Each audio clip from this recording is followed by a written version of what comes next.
Vytvorenie zmluvy v Prolexe je jednoduché.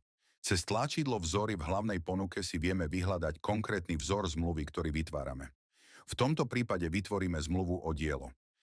Cez vyhľadávanie si nájdeme konkrétny vzor, klikneme na názov a otvorí sa šablóna zmluvy. Tento vzor si vieme celý prezrieť a prečítať jednotlivé sekcie alebo pomôcky. Zmluvu na vyplnenie vytvoríme pomocou tlačidla vytvoriť dokument podľa tejto šablóny.